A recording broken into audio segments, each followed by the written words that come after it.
नमस्ते दोस्तों, स्वागत है आपका हमारे YouTube चैनल हिंदी एस्पिरेंट में।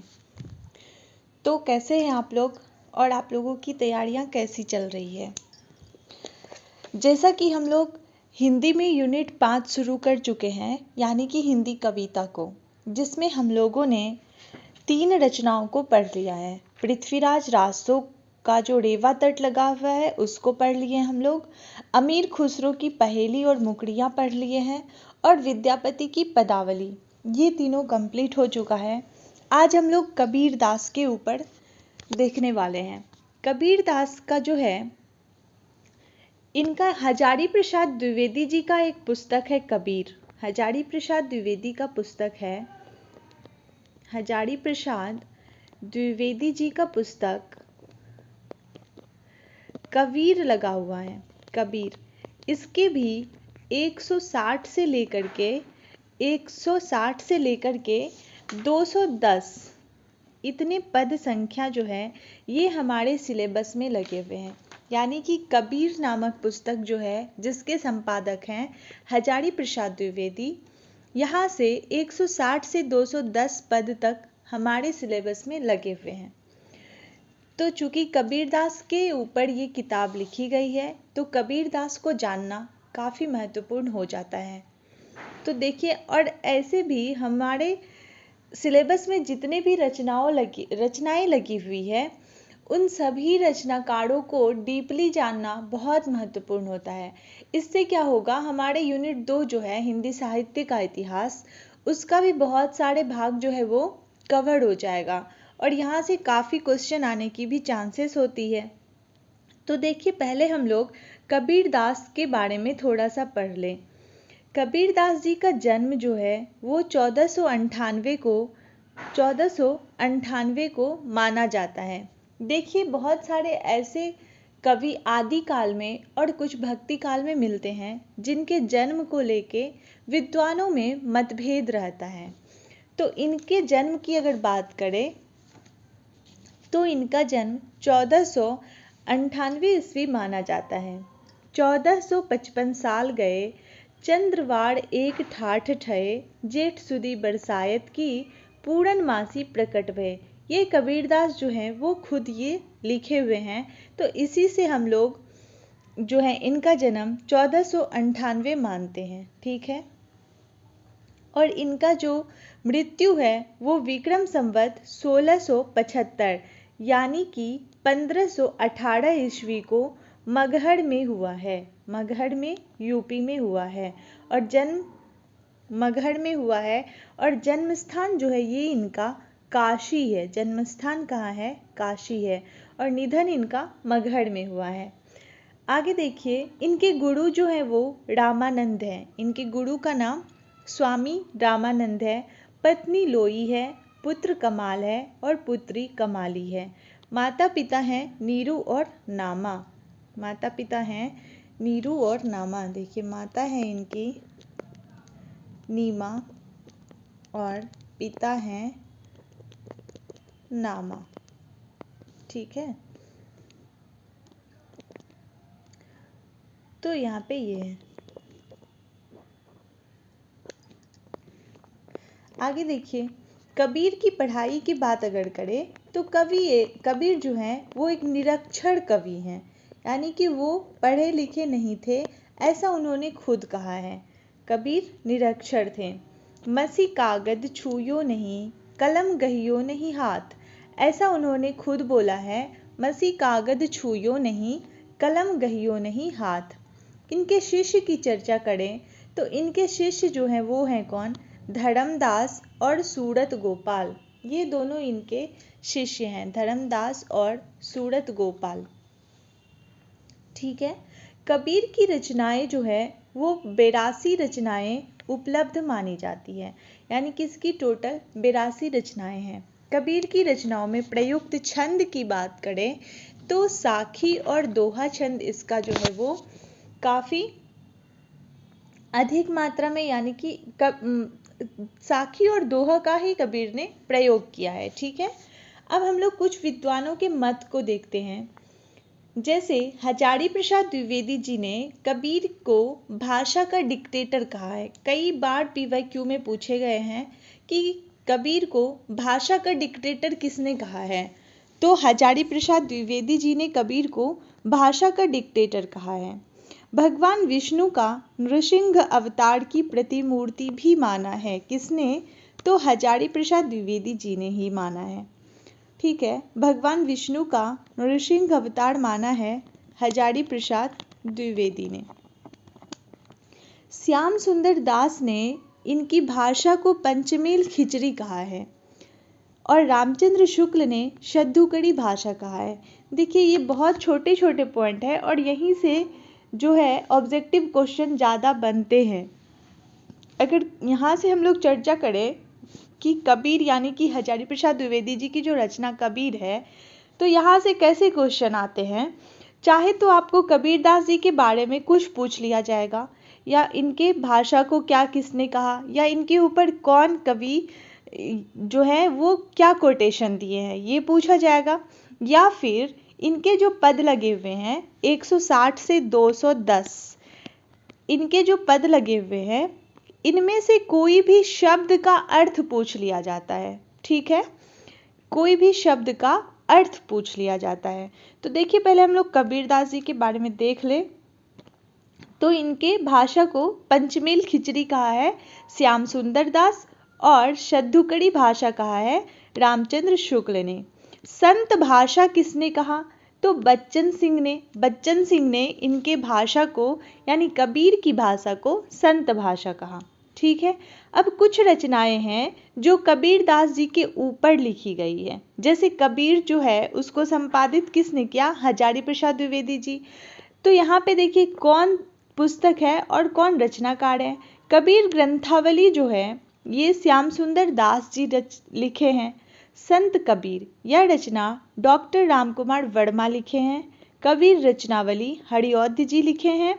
कबीर के पद क्षिति मोहन सेन लिखे हैं। और बीजक जो कि इनका काफ़ी महत्वपूर्ण रचना है, इनके शिष्य धर्मदास ने लिखा है। बीजक जो है वो किसके ऊपर लिखा गया है, कबीरदास के ऊपर, और इनके शिष्य धर्मदास ने लिखा है। बीजक आप लोग ध्यान दीजिए, बीजक जो है यह 3 भागों में लिखा गया है। बीजक जो है यह 3 भागों में लिखा गया है। पहला है इसका साखी, दूसरा है इसका सबद, और तीसरा है इसका रमैनी। साखी, सबद और रमैनी। साखी जो है यह दोहा और साखिया में है, और इसकी जो भाषा है वो सद्दूकड़ी भाषा है। साखी की भाषा क्या है, सद्दूकड़ी। और इसमें क्या लिखे गए हैं, तो शिक्षा और सिद्धांत के उपदेश दिए गए हैं। ठीक है, शिक्षा और सिद्धांत संबंधी उपदेश दिए गए हैं। और यह अंगों में विभाजित है, जैसे प्रकरण होता है, सर्ग होता है, तो ये अंगों में, और 59 अंगों में जो है यह साखी है। सबद की बात करें, यह जो है यह पदों का संकलन है। ठीक है, सबद क्या है, पदों का संकलन, जबकि साखी दोहा और साखिया थी इसमें। अब पदों का संकलन है, और यहाँ पे क्या है, इसकी भाषा ब्रज भाषा है और पूर्वी भाषा है। इसकी भाषा क्या है, ब्रज और पूर्वी। साखी की भाषा थी सद्दूकड़ी, और सवद में क्या है, माया संबंधी विचारों की अभिव्यक्ति की गई है। सवद में माया संबंधी विचारों की अभिव्यक्ति है। रमैनी में क्या है, राम भक्ति के पद और चौपाइयाँ रखी गई है। कबीरदास जी जो लिखे हैं राम भक्ति के पद और चौपाइयाँ रखी गई है। इसकी भी भाषा ब्रज और पूर्वी भाषा है।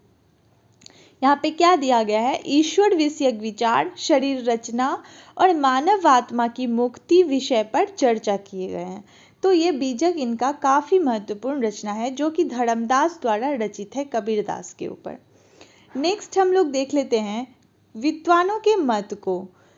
विद्वानों के मत में आचार्य शुक्ल जी का मत काफ़ी महत्वपूर्ण है, क्योंकि यह जो है यह यूजीसी का फेवरेट कवि हैं हिंदी साहित्य में। इनका बहुत सारे कोटेशन आते हैं। आचार्य रामचंद्र शुक्ल के अनुसार भाषा परिष्कृत और परिमार्जित ना होने पर भी कबीर की उक्तियों में कहीं कहीं उक्ति विचित्रता है। यानी कि कबीरदास जी निरक्षर थे, उनकी भाषा जो है कोई परिष्कृत भाषा नहीं है, परिमार्जित भाषा नहीं है। वो कुछ भी अपने बोलचाल के ढंग से बोल दिए हैं, लेकिन फिर भी कबीर की उक्तियों में जो है कहीं कहीं बहुत ही उक्ति विचित्रता देखने को मिलती है, ऐसा आचार्य शुक्ल जी कहते हैं। लक्ष्मी सागर वार्ष्णेय जो है, लक्ष्मी सागर वार्ष्णेय जी क्या बोलते हैं, यहाँ देखिए, यहाँ पे वार्ष्णेय को थोड़ा सा मिसप्रिंट है, वार्ष्णेय, ठीक है। लक्ष्मी सागर वार्ष्णेय जी कहते हैं, कबीर की रचनाओं में भारतीय निर्गुण ब्रह्मवाद, सूफियों का रहस्यवाद, यानी भारतीय निर्गुण ब्रह्मवाद, सूफियों का रहस्यवाद, योगियों की साधना, अहिंसा आदि की बातें होते हुए भी स्वामी की दृष्टि से सगुण ब्रह्म का उल्लेख हो गया है। यानी कि इनकी रचना में ब्रह्मवाद कैसा है, तो निर्गुण है, सूफी का रहस्यवाद भी है, योगियों की साधना का भी वर्णन है, अहिंसा भी है, लेकिन फिर भी स्वामी की दृष्टि से सगुण ब्रह्म के उपासक के जान पड़ते, सगुण ब्रह्म का उल्लेख हो गया है। डॉक्टर श्याम सुंदर दास बोलते हैं, जहां कबीर की राख को समाधिस्थ किया गया था, कहाँ पे, बनारस में, काशी में किया गया था, वह स्थान आज भी बनारस में अब तक कबीर चौड़ा के नाम से प्रसिद्ध है। तो कबीरदास की जब मृत्यु हुई, इनके राख को काशी में जहाँ पे समाधिस्थ किया गया, वह स्थान आज भी बनारस में कबीर चौड़ा के नाम से प्रसिद्ध है, ऐसा कहते हैं डॉक्टर श्याम सुंदर दास। हजारी प्रसाद द्विवेदी जी क्या कहते हैं, हिंदी साहित्य के 1000 वर्षों के इतिहास में कबीर जैसा व्यक्तित्व लेकर कोई लेखक उत्पन्न नहीं हुआ। महिमा में यह व्यक्तित्व केवल एक ही आदमी जानता है, तुलसीदास, ऐसा हजारी प्रसाद द्विवेदी। देखिए, ये सारे लाइन जो हैं, इसे ऐसे याद करना थोड़ा सा कठिन लग सकता है, लेकिन याद करने का तरीका क्या है, हम लोग किसी एक वर्ड को पकड़ेंगे, हम लोग किसी एक अक्षर को पकड़ेंगे और उससे कवि को रिलेट करेंगे। जैसे यहाँ देखिए, हिंदी साहित्य के 1000 वर्षों के इतिहास, क्या दिया है, 1000 वर्षों के इतिहास से हम लोग हजारी प्रसाद द्विवेदी याद रखेंगे। इसी तरह हम लोग हर एक जो कोटेशन है उसको पूरा लाइन बाय लाइन याद नहीं रखा जा सकता, कुछ उससे जो है हम लोग कुछ वर्ड को, कीवर्ड जिसे बोल सकते हैं, उसको याद रखेंगे और उससे कवि को रिलेट कर लेंगे, ठीक है। कबीर ने ऐसी बहुत बातें कही है जिनसे समाज सुधार में सहायता मिलती है, पर इसलिए उनको समाज सुधारक समझना गलत है। ये किसने कहा है, हजारी प्रसाद द्विवेदी। देखिए, यहाँ भी हम लोग लिंक कर सकते हैं, कबीर ने ऐसी बहुत बातें कही है, बहुत यानी हजारों बातें कही है जिसने समाज सुधार में सहायता मिलती है, पर इसलिए उनको समाज सुधारक समझना गलत है। तो यहाँ भी हम लोग हजारी प्रसाद द्विवेदी से लिंक कर लेंगे, ठीक है। आगे देखिए, डॉक्टर बच्चन क्या बोलते हैं, डॉक्टर बच्चन सिंह बोलते हैं, कबीर की भाषा संत भाषा है, भाषा की यह स्वाभाविकता आगे चलकर प्रेमचंद में ही मिलती है। बच्चन ने कबीर को प्रेमचंद के समान माना, बच्चन ने कबीर को प्रेमचंद के समान माना। देखिए, थोड़ा सा इतना बस याद रखिए, अगर आपको ये लाइन आएगी आपको याद आ जाएगा कि किसने बोला है। कबीर की भाषा संत भाषा है, भाषा की यह स्वाभाविकता आगे चलकर प्रेमचंद में ही मिलती है। कबीर ने जीवात्मा को दुल्हीन और शरीर को चोली कहा। देखिए, यहाँ पे जो है, देखिए ऐसे हमारे सिलेबस में जो है वो 160 से लेकर के 210 पद लगे हुए हैं, ठीक है। ये आप लोग क्या करिए, 160 से 210 ये सारे पद दृष्टि की जो गाइड है वहाँ पे लगी हुई है, आप लोग वहाँ से बस एक बार ये सारे पदों को रीड करिए और उसमें आप लोग देखिए, बस रीड करिए और खुद से समझने की कोशिश करिए। वहाँ पे आप लोगों को कई ऐसे शब्द मिलेंगे जिसका आप लोगों को अर्थ नहीं पता चल पाएगा, तो बस वो शब्द आप लोग नोट करिए और उसके अर्थों को नोट कर लीजिए। चाहे तो आप गूगल से या फिर आप कमेंट बॉक्स में कमेंट करिए, मैं उसका रिप्लाई दूंगी कि कौन से शब्द का क्या अर्थ है, क्योंकि यहीं से पूछा जाता है। PYQ देख लीजिए, वहाँ पे आपको अंगिया का मतलब पूछा जाता है कि क्या है, उसका अर्थ क्या है। तो यहाँ पे हम कुछ जो है वो पद से ही कुछ महत्वपूर्ण पॉइंट को रखे हैं। बाकी आप लोग दृष्टि से ये सारे पदों को एक बार पढ़ लीजिए और तब देखिए कि आपको कौन से पद का अर्थ नहीं समझ आ रहा है। तो कवि ने जीवात्मा को क्या कहा है? दुल्हीन और शरीर को चोली कहा है। ठीक है, इनका देखिए पद संख्या 164 आप देखिएगा। क्या लिखते हैं कबीर? दुल्हीन अंगिया काहे न धोवई, कहत कबीर सुनोरी बहुड़िया, चित अंजन दे आई। यहाँ पे आपको बस अंगिया का अर्थ पूछा गया था और अंगिया का अर्थ यहाँ पे क्या था? तो अंगिया का अर्थ था चोली।